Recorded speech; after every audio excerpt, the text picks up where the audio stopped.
Hello and welcome. I'm Charlie, and as you can see, I'm a giant tortoise.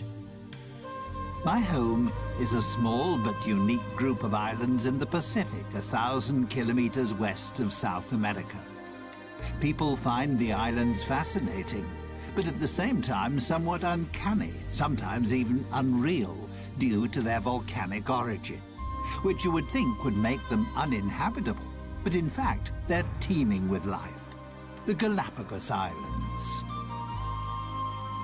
Despite the seemingly inhospitable living conditions, you'll find life everywhere, because we have learned to adapt to these conditions. I'd like to introduce you to some of the most interesting creatures who live on the Galapagos Islands. For instance, the Galapagos sea lion.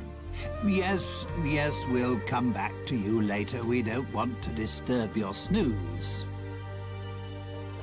This is the famous Galapagos land iguana.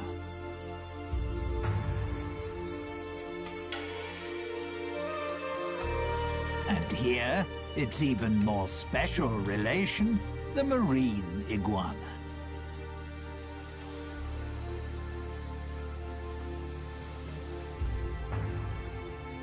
The very colourful red rock crab, and the white-tip reef sharks. But the islands don't just consist of rock and lava. Thanks to the rainy season, numerous plants thrive here, providing a habitat for other creatures. For example, the brown pelican.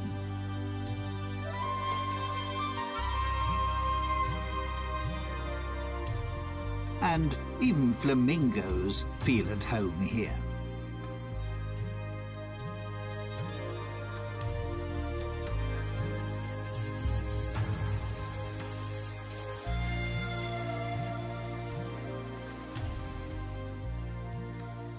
The Spanish, who, incidentally, by chance, discovered the islands in 1535, named them after me. Obviously because I impressed them so much. After all, I am a fine specimen. But first, let me tell you more about the remarkable reptiles on this group of islands. Here we see a prickly pear cacti growing in crevices in the lava. They provide food for the yellow land iguana.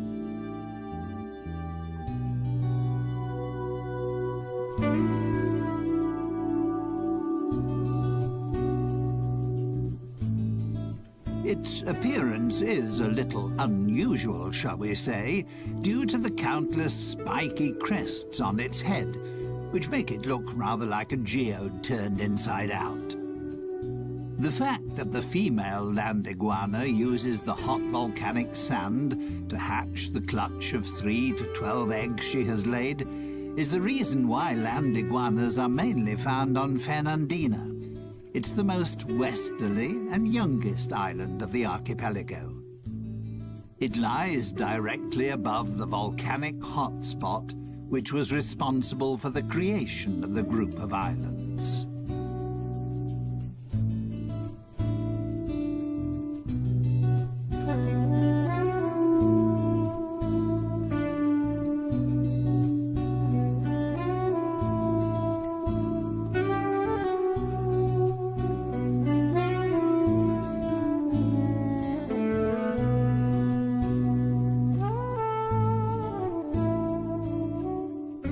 Because the 13 main islands of the archipelago have widely differing characteristics and diverse living conditions, some species have developed subspecies on the different islands.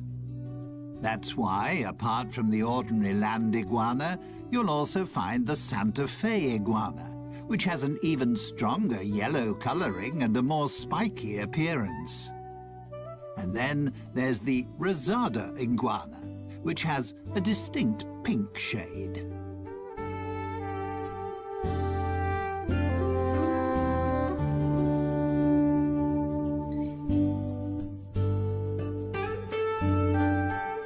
The male land iguana marks his territory by sitting on a rock in full view of everyone.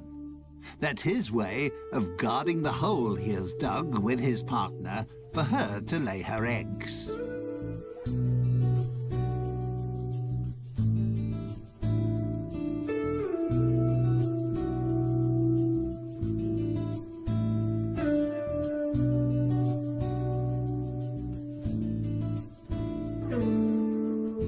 This is a relation of the land iguana, the marine iguana. The marine iguana is only to be found on the Galapagos Islands and is the only extant marine iguana species.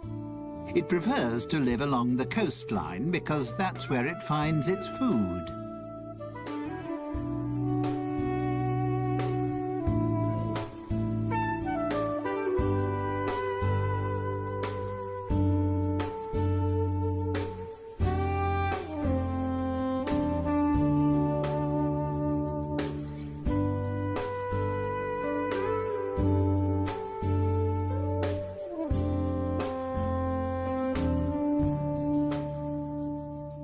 It feeds mainly on algae and seaweed.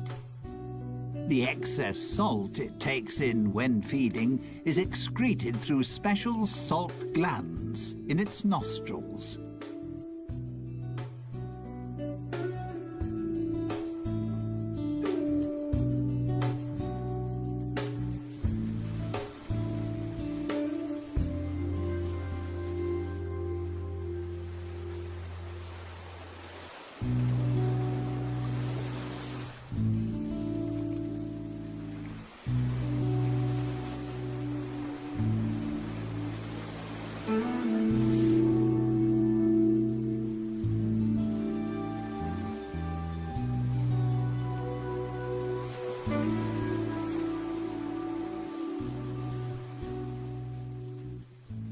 Marine iguanas are cold-blooded creatures. That's why they can only stay in cold seawater for approximately 10 minutes. They are, however, outstanding swimmers and are able to dive to depths of up to 9 meters. Once they're out of the water, thanks to their dark skin, the sun quickly warms their bodies up again.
Minor scuffles amongst the marine iguanas to mark their territory are quite common.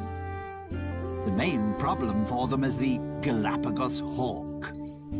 Marine iguanas are the prey of choice when the hawk is feeding its young. And that just happens to coincide with the time when the marine iguanas retire inland to lay their eggs, making them an easy prey for the hawks.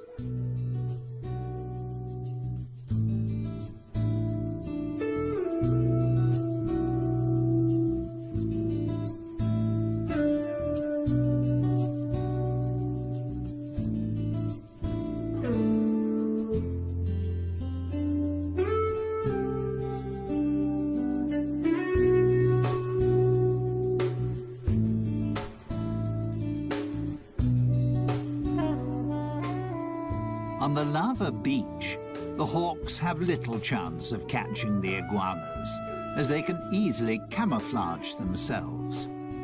Due to their grey skin and dragon-like appearance, they're hard to distinguish amongst the rocks.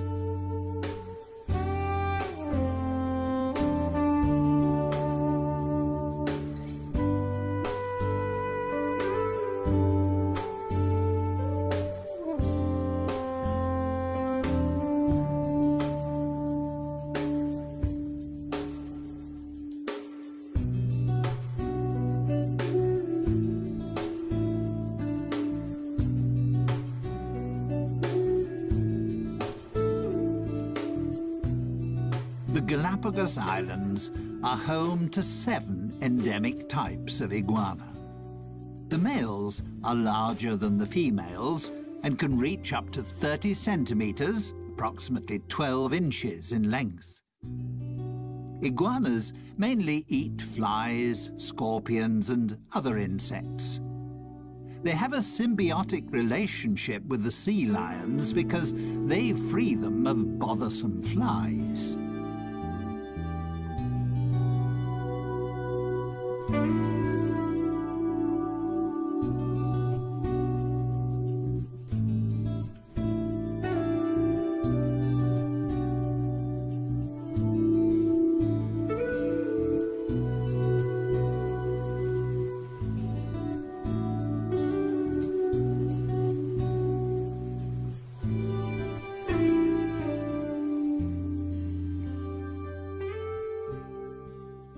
That was all quite impressive, wasn't it?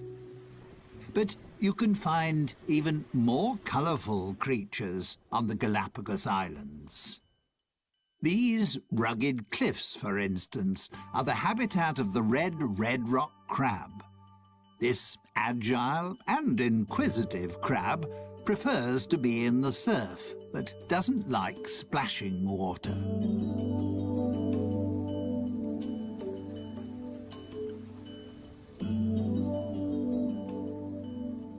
Its main source of food is algae, which it gnaws off rocks, together with other marine organisms.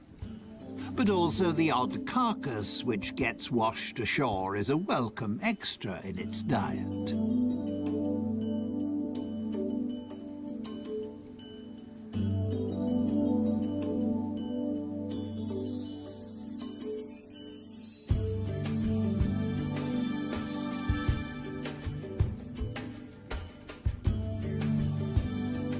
The red rock crab is extremely agile and can move in any direction extremely quickly, which means it can easily escape an attack by seabirds and conceal itself between the rocky crags.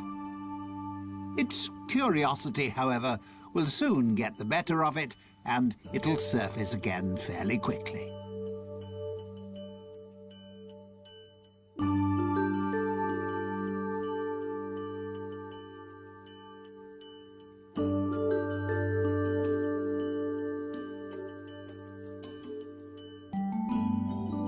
Young crabs have a black colouring, while more mature crabs have a brownish or reddish colouring.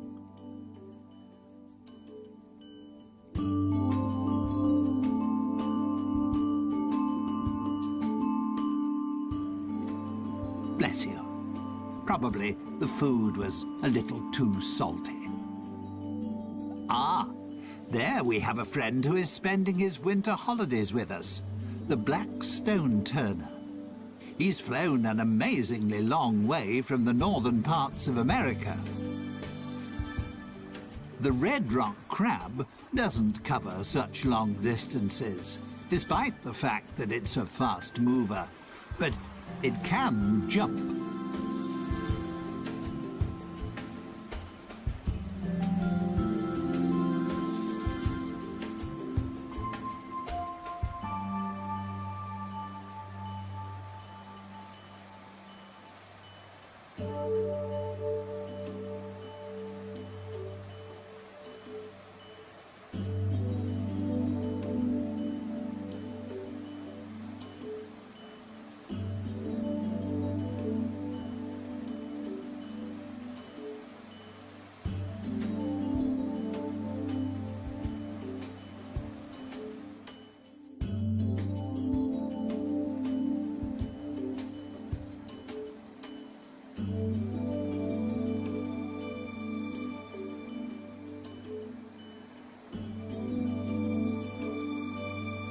The name red rock crab doesn't mean that nature has decided that all the crabs must be this colour.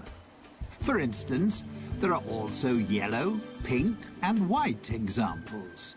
And this black one is perfectly camouflaged on the lava rocks.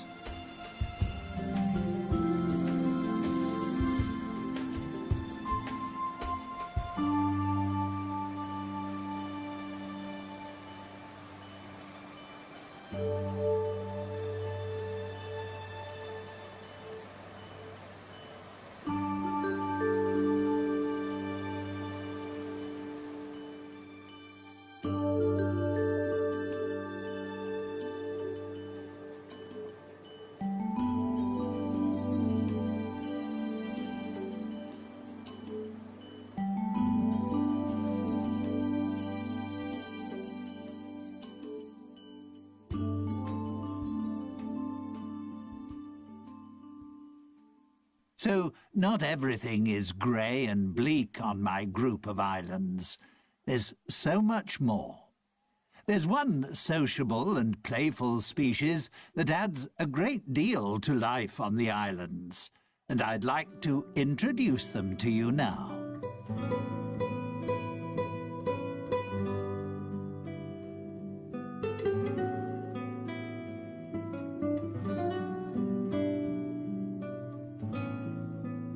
The Galapagos sea lions. You'll find them on virtually all the islands of the archipelago, just like their smaller relations, the Galapagos fur seals. Although they enjoy spending most of their time in water, you can frequently find them on land. To protect themselves against too much sun, they seek out the shade in natural caves or under cliffs. They cool down in tidal pools or in the sea. One of the favourite spots of the Galapagos sea lion is the leeward northern shore of the oldest and most southerly island, Hispaniola.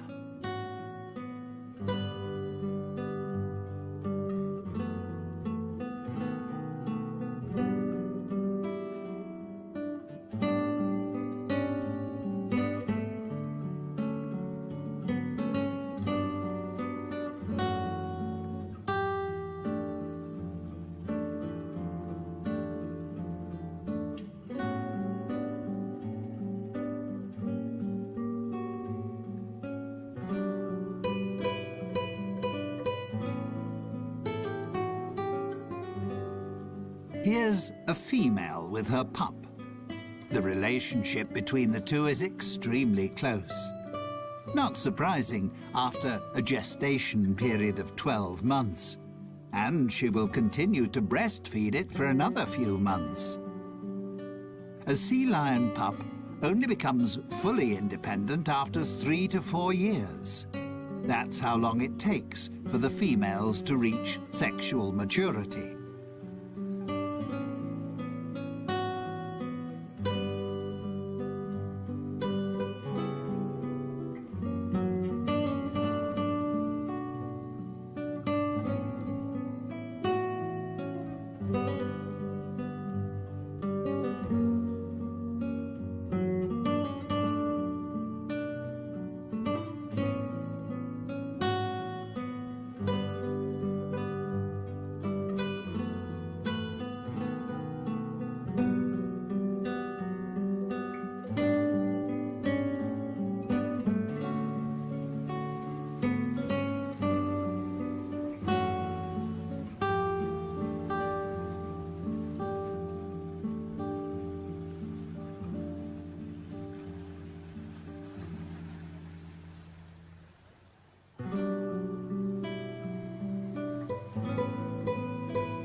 Males only reach sexual maturity after 7 or 8 years, and then have to fight fiercely for their own territory. This also makes them more aggressive and short-tempered than the more playful females.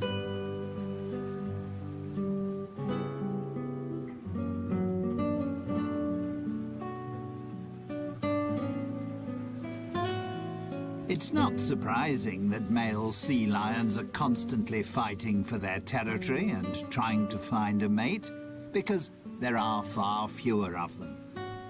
A male sea lion will often have as many as 30 females in his harem.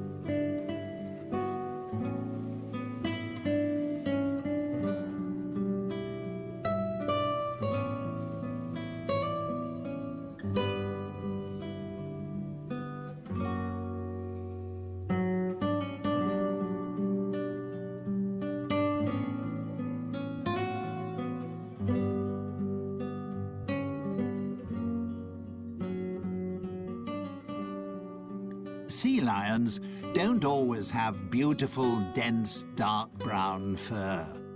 Pups only lose their baby fur after about 4 months. Initially, they also can't swim. They learn to swim, together with other pups, in calm bays.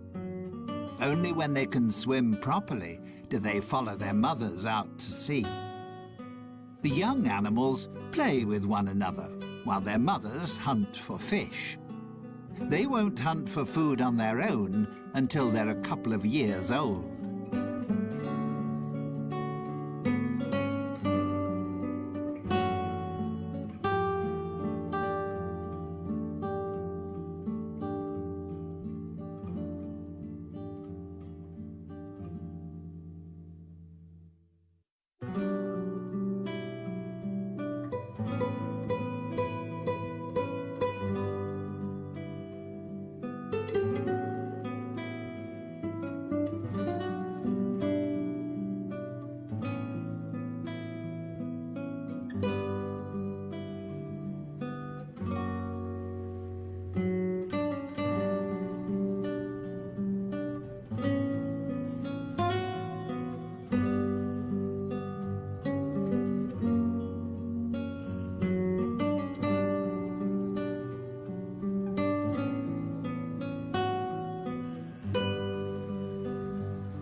Male sea lions can weigh up to 250 kilograms. Females, roughly 100 kilograms.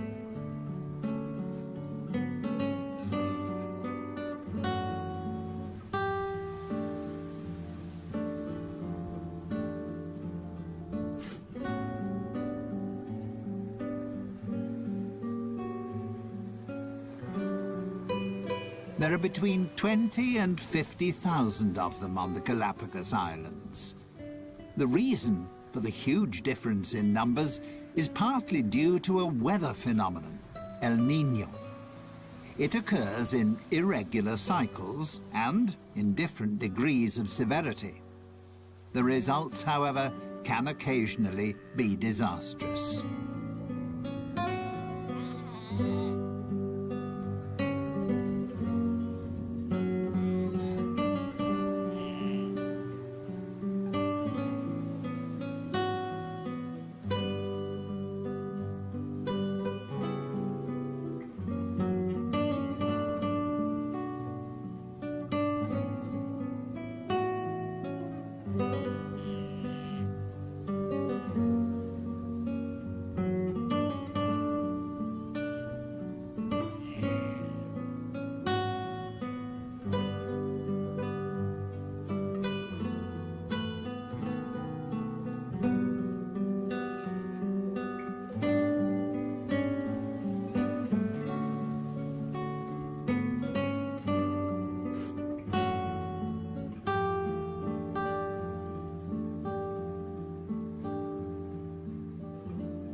The arrival of El Niño signals a decrease in the cold Humboldt current, which can even cease completely.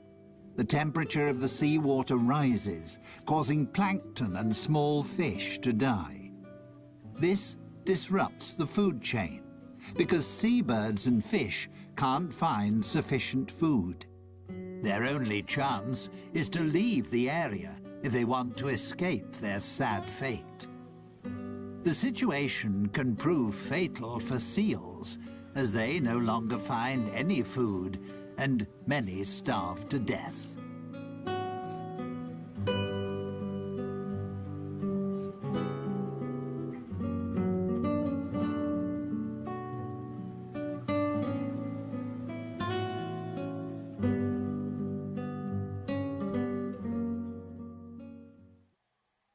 Before I introduce you to my family and a couple of other Galapagos inhabitants, let me show you the islands in a little more detail.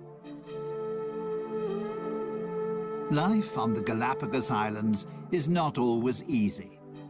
During the first half of the year, there are only 3 or 4 months at the most in which any rain falls, which is why there is a constant shortage of fresh water. The arid countryside often looks desolate. Lava rock, steppe, and cacti dominate the scene.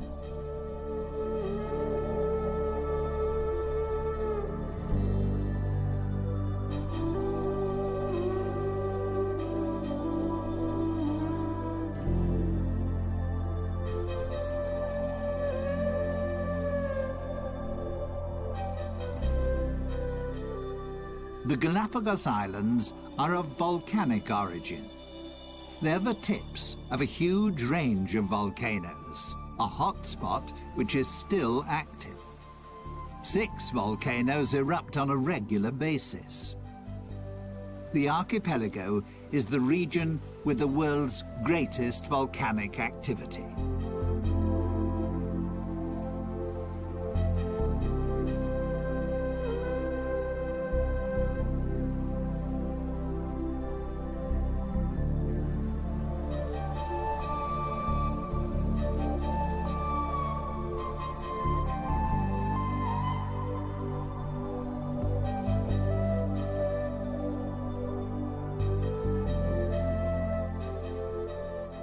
And there is another special feature. The islands shift. They're located on a tectonic plate which covers a magma chamber. They move from west to east, as if on a conveyor belt. That's why Fernandina, in the west, is the youngest island, and Española, in the east, is the oldest.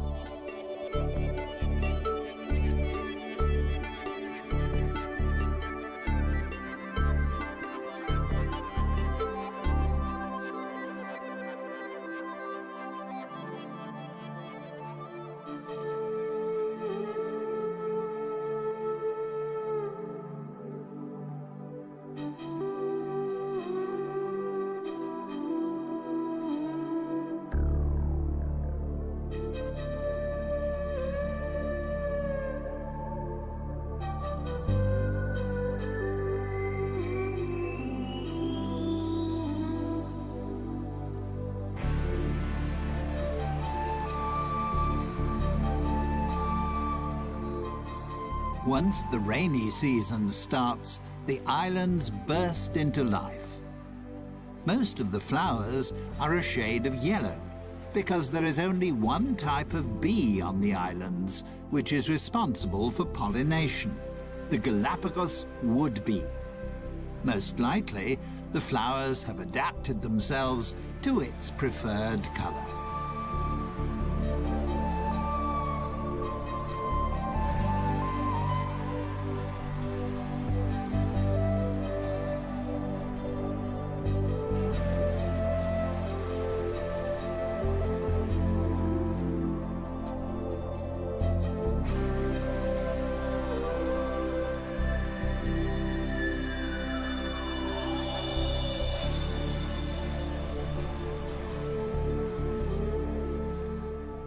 These are prickly pear cacti. They are propagated by the Galapagos rat, which feeds on their seeds.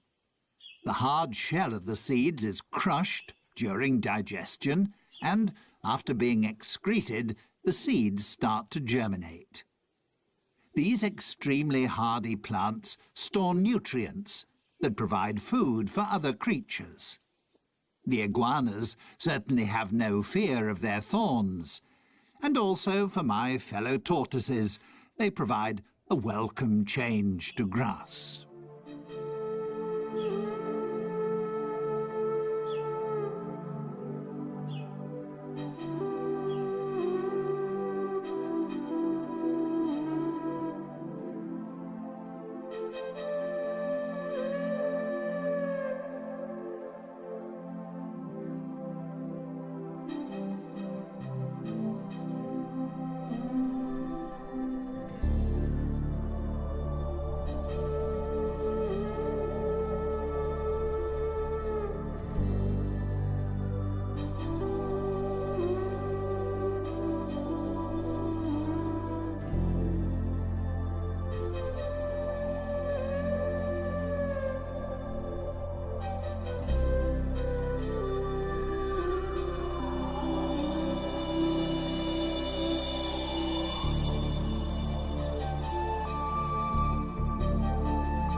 Apart from the 13 main islands, there are hundreds of small islands and outcrops.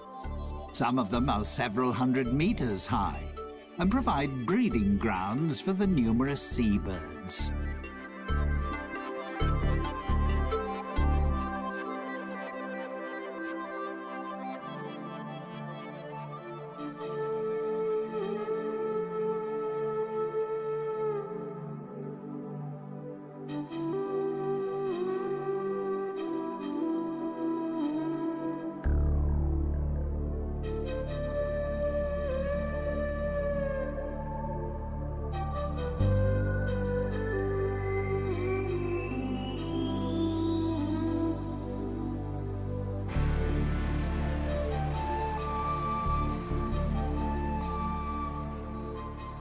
The Galapagos Islands were made famous by Charles Darwin, who discovered certain aspects of life here that formed the basis for what was to become his theory of evolution.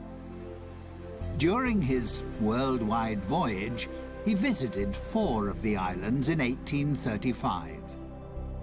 He was fascinated by the diversity of life on the seemingly uninhabitable islands. He also found that there were tortoises on the island which had slight variations in the shape of their shells. He noted, too, that there were various types of mockingbirds on the different islands. The term adaptive radiation goes back to Darwin. It means that a species, which in itself is not highly specialized, can, by adapting itself to the ecological conditions around it, become a highly specialized species. That also involves using diverse, previously unused ecological niches.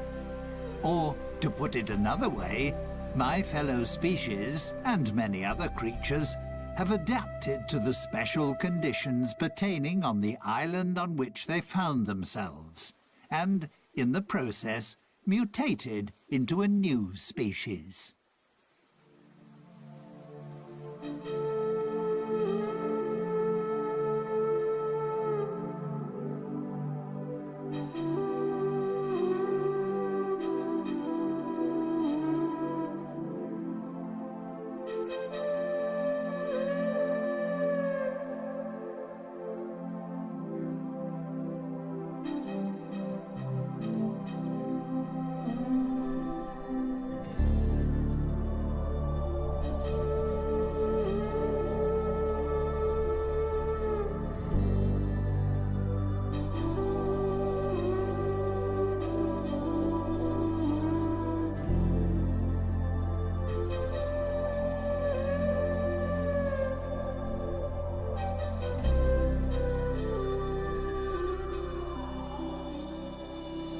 A gathering of white-tip reef sharks.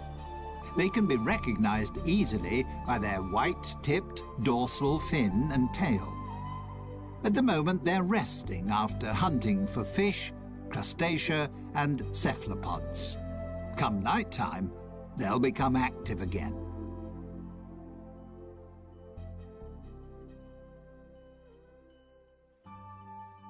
This is my family.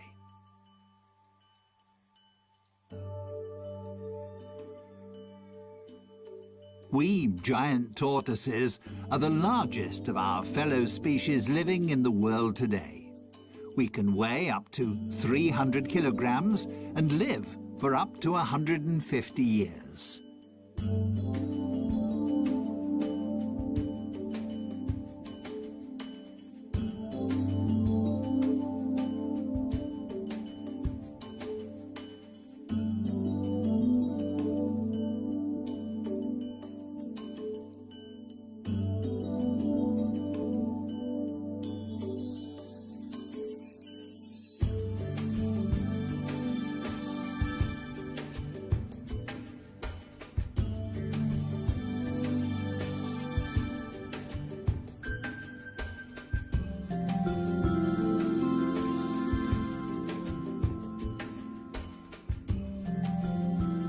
Some of my relations don't have a dome-shaped shell, but rather a more saddle-shaped one. The front end is bowed upwards. That's particularly useful when you need to raise your head up to reach taller plants. Most of my relations on the eastern islands have saddle-shaped shells because the plants there grow considerably higher.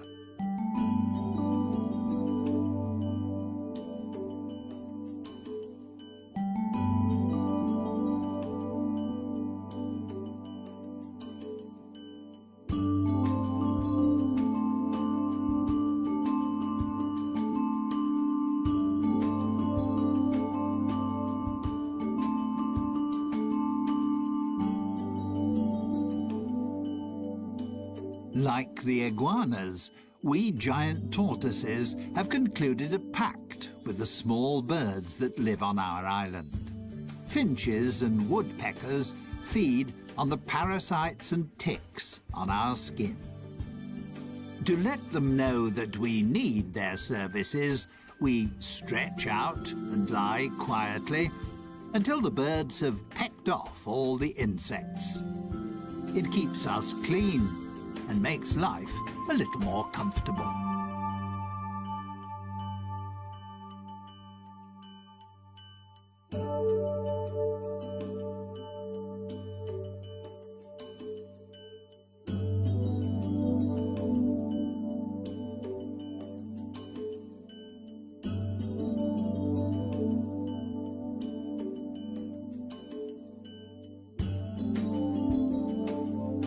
Our diet consists of grass, herbs, climbing plants, and berries. If our shells allow it, and we can stretch far enough, we also enjoy the juicy fruit of the prickly pear cacti.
Incidentally, our bodies are so large because they also act as a reservoir.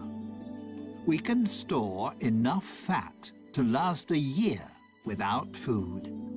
And we can even manage without water for several months. We're very frugal. On this archipelago, that's sometimes an absolute necessity. With the possibility of a volcanic eruption at any time, or if El Niño returns, it's a good idea to have a little in reserve.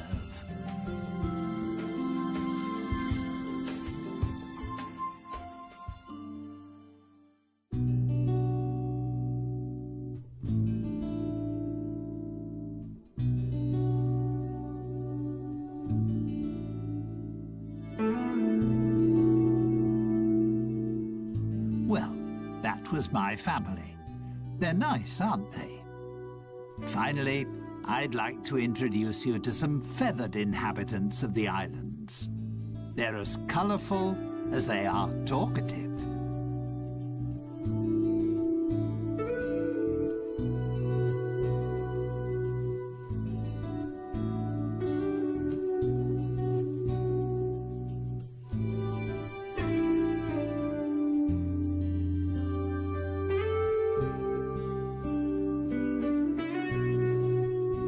The roughly 500 flamingos which live on the Galapagos Islands are immigrants from the Caribbean.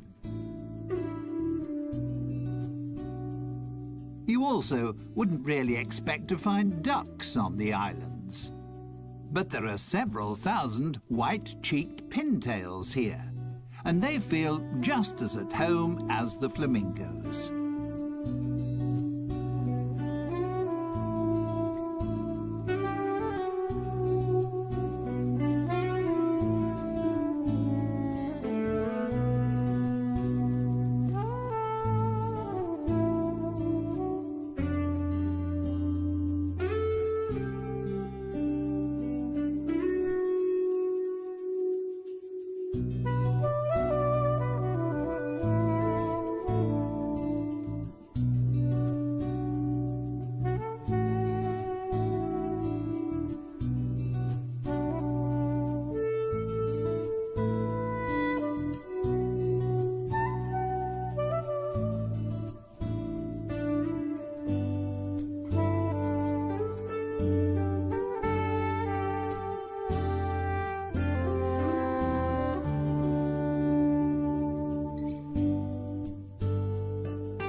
The lava heron is just one member of the heron family that has made its home here. They feed off the plentiful supply of fish, just like the brown pelicans, one of which is just cleaning his plumage.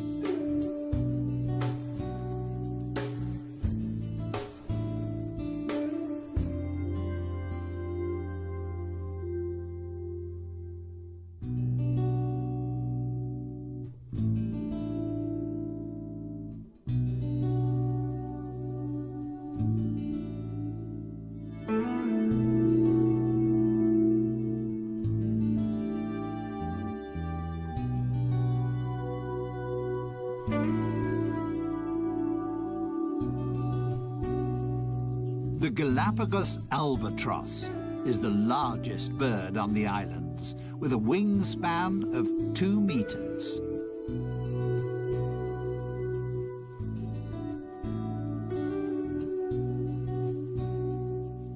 Some 12,000 couples breed on Hispaniola, virtually the whole world population.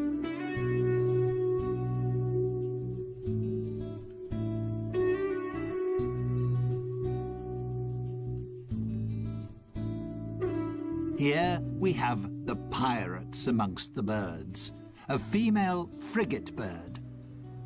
Frigate birds attack other birds and try to snatch away their food. The male frigate birds are famous for their mating habits. To impress the females, they blow up their red throat pouch.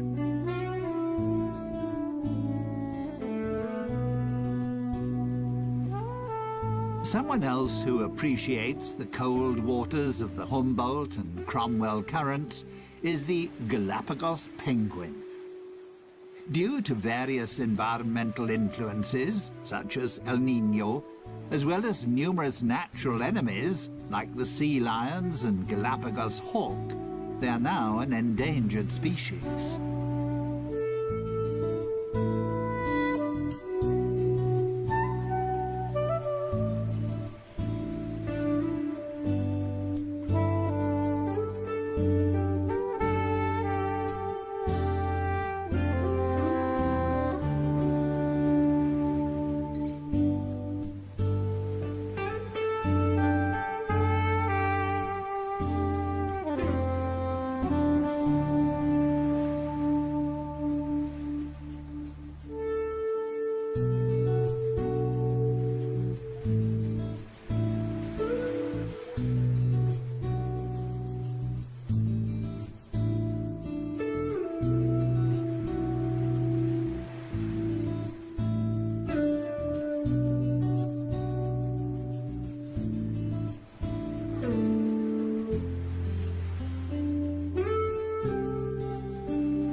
Standing 1.20 meters tall, the great blue heron is one of the largest herons in North America. However, it's just as much at home in Central America as it is here.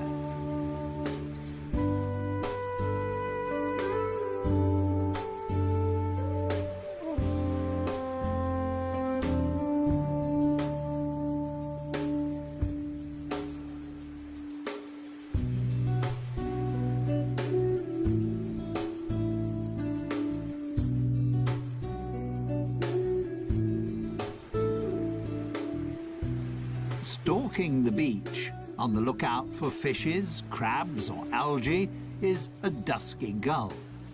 With just 300 to 400 couples, it's one of the smallest gull species in the world and endemic to the islands.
I hope you enjoyed our little excursion around my homeland. Time for me to be getting back to my family. And time to thank you for your visit. And to say goodbye.